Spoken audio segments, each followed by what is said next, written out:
Well, I'm in the van now. First night camping out here on the road. This weekend has been kind of crazy. I drove down to San Diego, California, and I stayed with my aunt and uncle, Uncle Tom and Aunt Christy, that live there on Coronado Island. And then on Monday morning, my Uncle Tom rode over to Starbucks with me, where I met a whole group of Bicycle Touring Pro readers. I had organized a Bicycle Touring Pro meetup and bike ride. So there were 12 of us total, myself included, me and 11 other people who came from all over Southern California, and we rode our bicycles down the Coronado Strand to International Friendship Park, which is this park that's at the border of the United States and Mexico. So yeah, it was a really good turnout. I was very surprised. I thought maybe like 2 or 3 people would show up for this bike ride, but it was actually 11 people plus myself. So really, really nice. There's a helicopter going over right now. Helicopter. So anyways, we reached the border of the United States and Mexico, took a few pictures, and then we cycled back into Coronado. Some of the group had to go at that point, but some of us stayed and we had lunch at Panera Bread, which is a restaurant in Coronado. So yeah, it went really, really well. And then the rest of the weekend, yesterday was Sunday, I basically just hung out with my aunt and uncle at their house. And today I left my aunt and uncle's and drove from Coronado Island through San Diego up here into the mountains. And now I am in the highlands of Anza-Borrego State Park. I'm not down in the desert. I'm gonna go there tomorrow.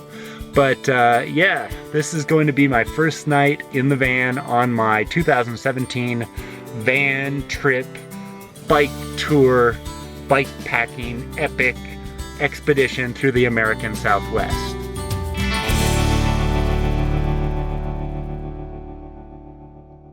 Other than that, like, tonight is going to be kind of a hectic night, and I want to show you the van more. I'm going to show you the van and give you a whole tour of how I have it set up and stuff. But right now, I kind of need to set it up. I honestly haven't finished. There are some things in here that I basically just threw in the van, and I said I'll figure out where to put them later. So tonight is going to be an organizational night. I'm going to eat some food, I'm going to organize the van, and then I'm going to do some computer work. So with this van being my home for the next 3 months or so, as I drive across the American Southwest, I just wanted to make sure everything had its place. Just like when I'm on my bicycle tours, I tend to put all of my things back in the same place every time I pack up my bags. The same is going to be true with my van, hopefully. I just need to find a place to put everything, and then I start to remember where everything is. So every time I need to put something away, it always goes in the exact same spot. I want it to stay clean in here. I don't want it to look like there's a homeless person living in a van. So everything has a spot, or at least it will once I figure out where everything goes. Day one, still figuring things out. So first night in the van, something has happened. It's gotten dark very soon. I'm not even sure what time it is, probably a little after 7 or something. I don't have any good lights in the van. I just realized that. I need to have some like USB powered lights or something. I have a light, but it's just not like the best. So I have a flashlight. I have another like, yeah, a USB powered light, but only one, and it's small. So I think, yeah, it'd be nice to have like 4 lights in here or something that were powered by the sun, but maybe that's something I'll add here in the future.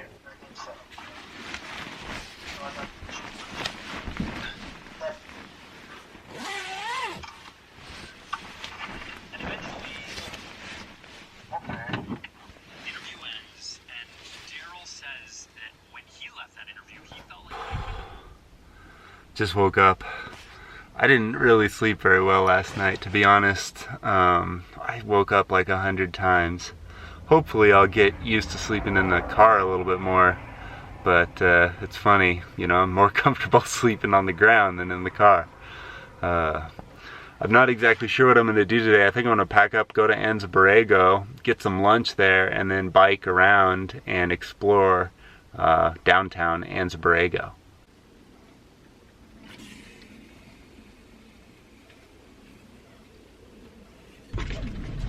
All right, so I'm gonna drive into Anza-borrego now, down into the desert. And I know that there's a Mexican food restaurant in Anza-borrego that I liked last time I was here. I've been to Anza-borrego twice before, so I'm gonna go get lunch and then we're gonna do some biking.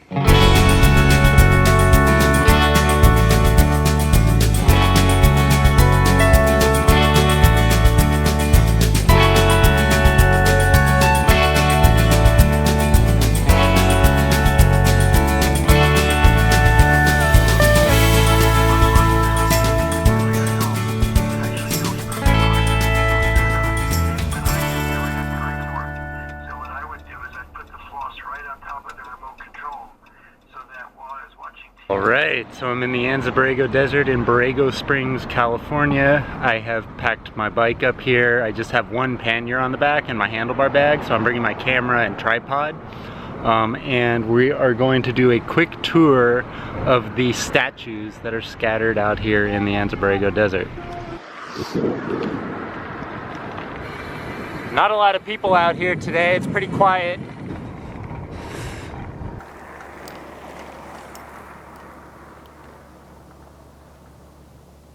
All right, there it is. This is what I've come to the Anza-borrego Desert to see. Can you see them off in the distance there?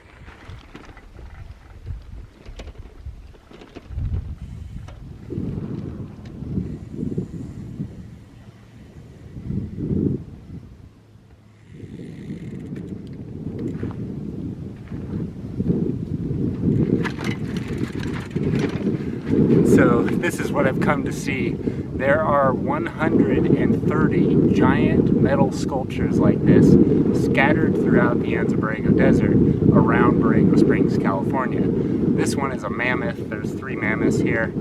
Some of these creatures that are built in the sculptures are real and some of them are not. There's a dragon and things like that. But yeah, these sculptures were created by an artist named Ricardo Brasida, and I'm probably butchered his name. But yeah, there's 130 metal sculptures like this in this desert, and today I'm going to show you just a few of them.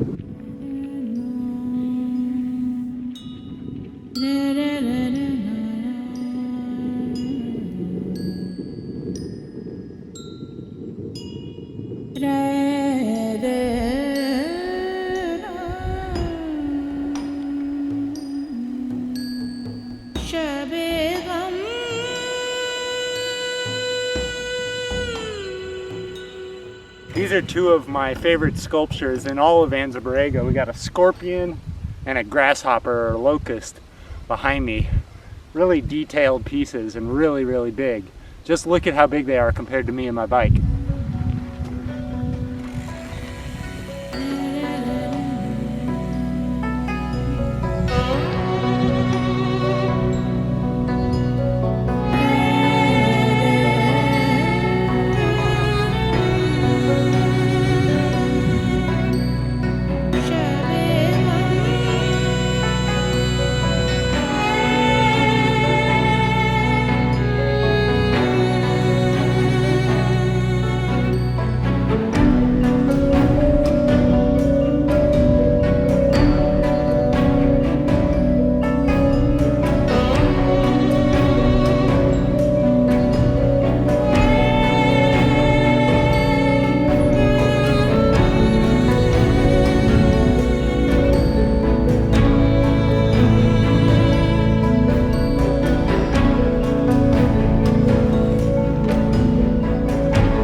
Behind me here, licking me in the ear, is one of the most famous sculptures here in the Anza-borrego Desert. This is the dragon or the serpent, and it goes all the way back across the road even, and the tail is across on the other side of the road. So here it is.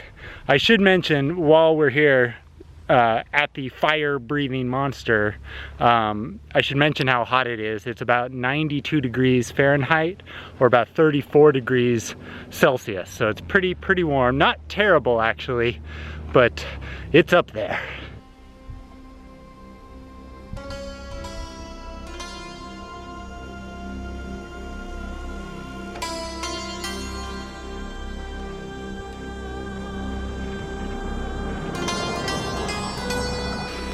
Some of these statues you can see right off the road here. There's two elephants there, a mom and a baby.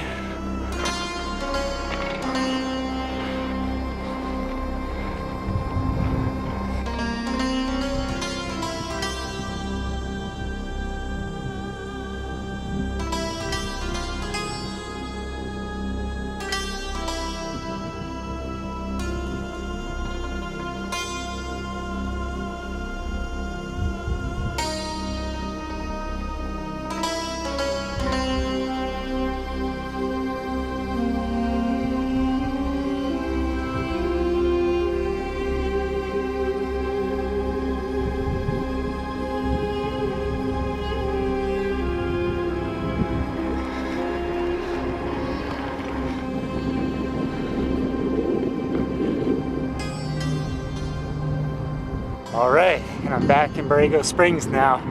I can see the car is still there, so that's good.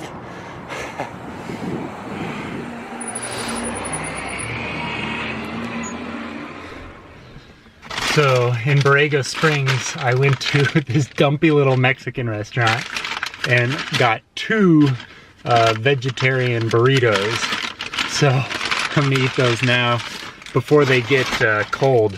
I'm gonna drive about 10 miles, 15 minutes or so up this hill, kind of out of the desert. Hopefully it'll be a little cooler up the hill, but drive up the hill and there's supposed to be a free campground up there. So that's where I'm gonna go after I eat my burritos. Yum. Ah.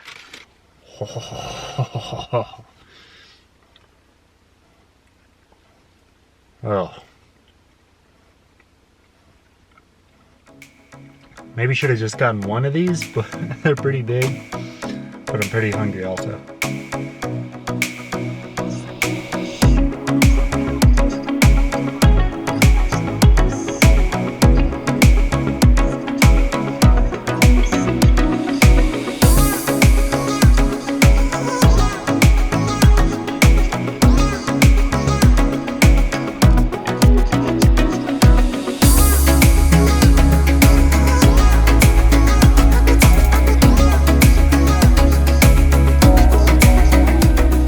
This is really cool. This is where I'm planning to camp tonight.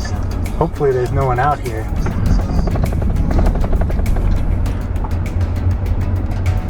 Oh. The sign at the front said 4x4 recommended, and this is not a four-wheel drive vehicle, but so far it's okay. Just as long as it doesn't rain tonight, I'll be good.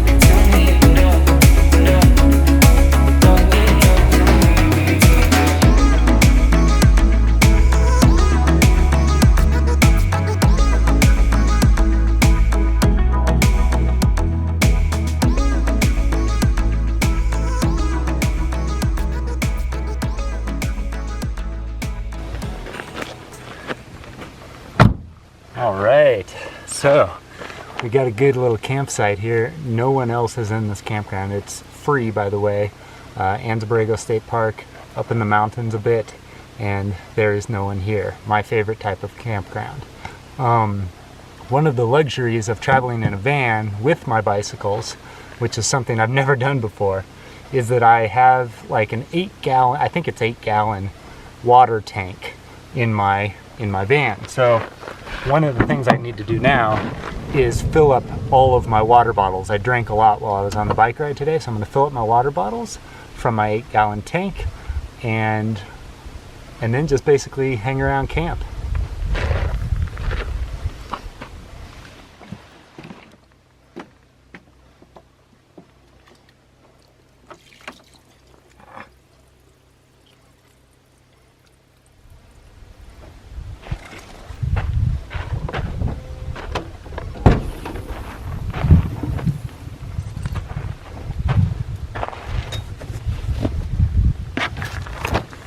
One of the really neat things that I got for my van is I ordered these heat shields that go in all of the windows.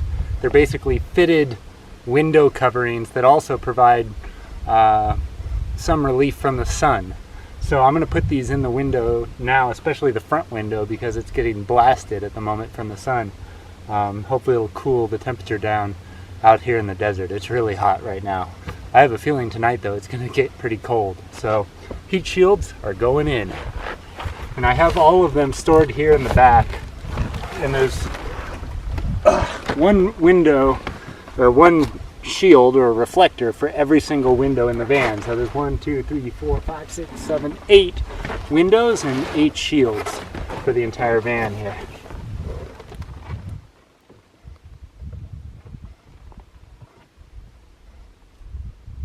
So you can see the sun is right here kind of blasting into the front of the van. So I've put the heat shields up in the front window and on the side here, and I'll put them in the back later, but it really does a lot to block the sun from entering the van. Cuts the lighting down of course as well too, but man, it makes it a whole lot cooler inside the van. And what's cool about this fan too is I have double doors and there's double windows on the, there's windows that roll down here as well. So I can leave the doors open and it makes it really, really cool inside, even out here in the desert. Here's all my stuff in the back. I'll give you a full tour of the van later, but I'm still trying to get things sorted. Today was a good day out here in Anza-borrego. I wasn't sure what I was going to do today, but I'm glad I went on that bike ride. It felt good. It was fun to see all those sculptures and everything. And now to end the day out here with my very own campground out in the desert. It's really, really awesome. I mean, check this place out. I have the entire place to myself.